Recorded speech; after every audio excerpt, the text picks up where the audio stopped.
Hello and welcome to the Slovak Snapshots podcast, created by Actuality.sk.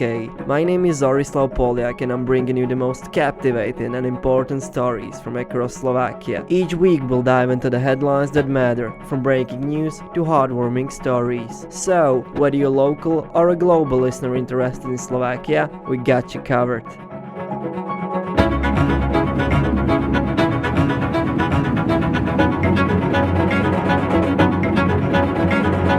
On behalf of the editorial staff of Actuality.sk, we would like to wish you all the best in the new year. It is January 6, 2024, and you are listening to the Slovak Snapshots podcast. President Zuzana Čaputová vetoed the so-called Competence law.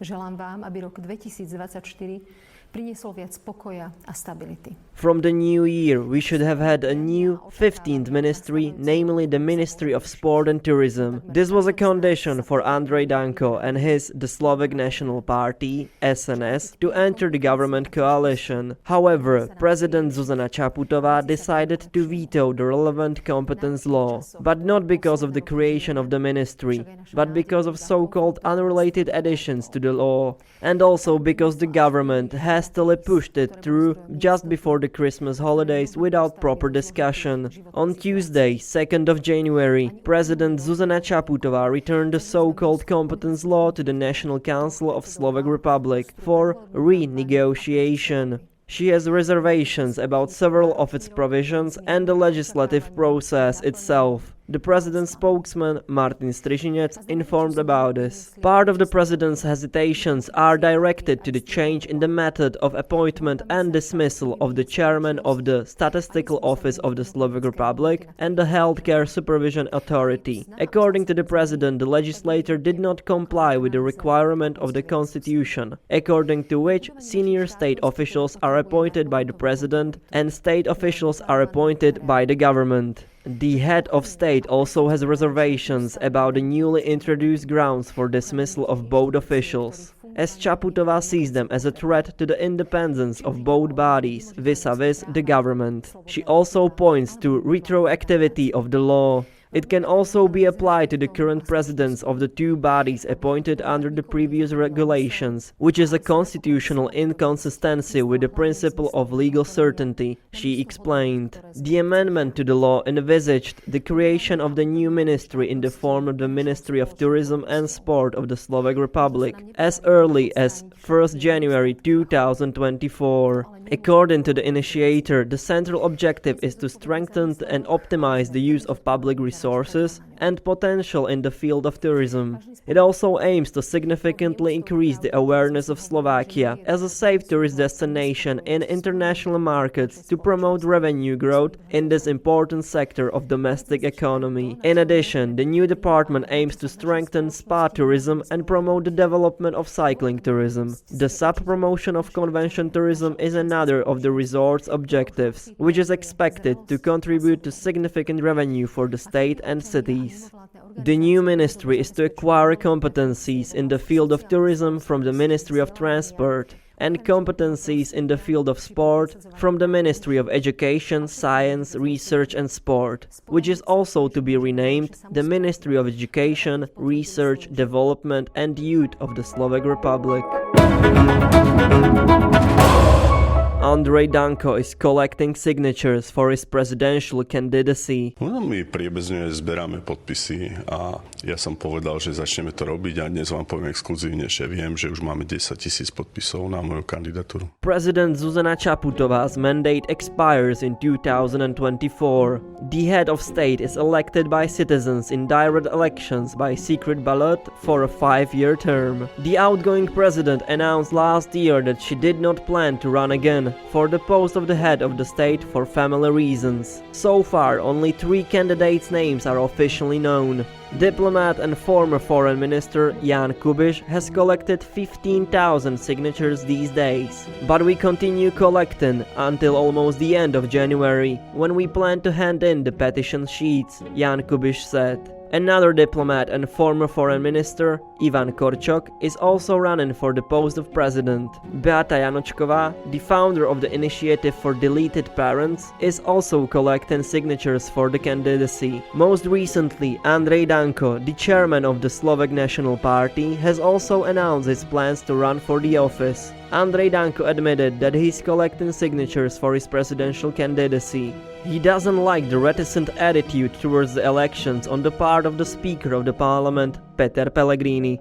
I can say that in 10 days we have 10,000 signatures. The head of the nationalist, Andrej Danko, revealed for Plusky. I'm just preparing for the possibilities. This doesn't mean that we have made up our minds, he added about a possible candidacy in the presidential elections. I didn't think that in 3 days we could collect 1,000 and in 10 or 12 days 10,000 descriptions. Yes, it obliged me and it makes it all more easier for me to talk to Peter Pellegrini on many things, because I no longer care what Pellegrini does. But if he runs for president this way, he will lose to Ivan Korčok. He will take responsibility for that. He is stretching the campaign. He's not saying clearly what he wants. He criticized his coalition partner. Danko said that he was preparing his cards on the table so that he could negotiate with Peter Pellegrini. If they try to catch up with us in the SNS, I will be ready to run, he reiterated. The head of the nationalists told the parliamentary speaker that if he waited too long, the Slovak National Party would take the candidacy into its own hands. The party is expected to announce its next steps in January. Danko also said in the daily's program that citizens should know everything about the president, including his sexual orientation or mannerisms or financial behavior. Every candidate should prepare himself not only for whether he can smile or can speak German, Russian or English. He also has to say how many children he has, who he likes, who he lives with, how the campaign is financed, and then people will choose. Andrej Danko thinks. The Constitution of the Slovak Republic says that candidates are proposed by at least 15 members of parliament or citizens who have the right to vote in parliament, based on the petition. It must be signed by at least 15,000 citizens. The nominations are to be submitted to the Speaker of the Parliament no later than 21 days after the election is called. The Slovak hockey dream was destroyed by Finland.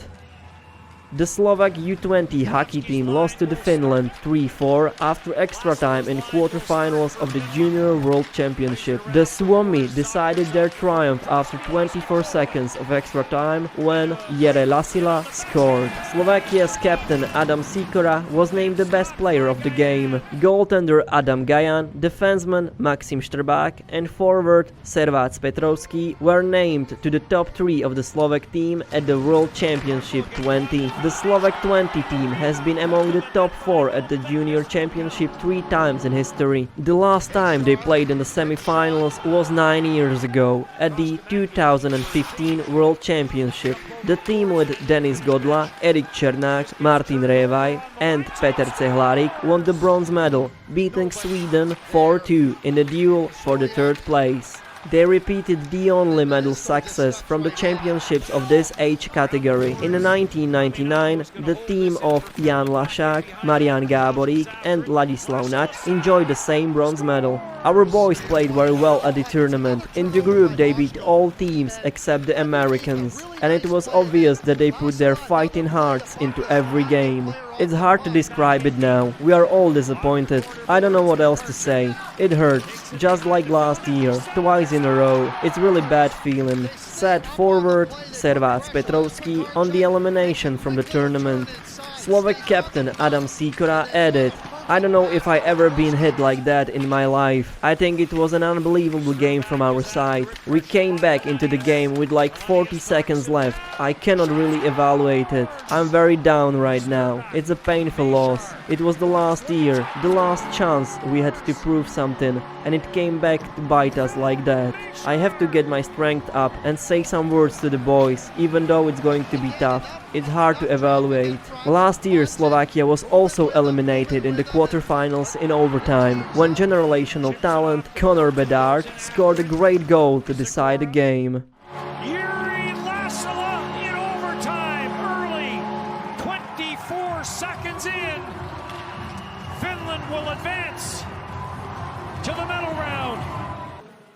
Never boring Slovakia.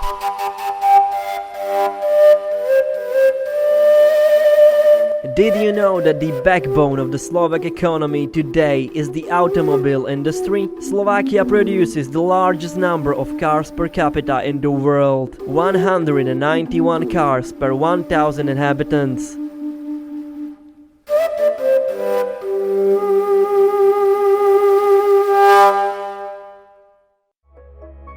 And there you have it, another the Slovak Snapshots podcast in the books. We hope you enjoy this weekly adventure through the newscape of Slovakia. Remember, knowledge is power, so go ahead and impress your friends at the next gathering with your newfound facts. But hey, don't take yourself too seriously. Life's too short not to enjoy a good laugh. We'll be back next week with more stories that will keep you informed and entertained.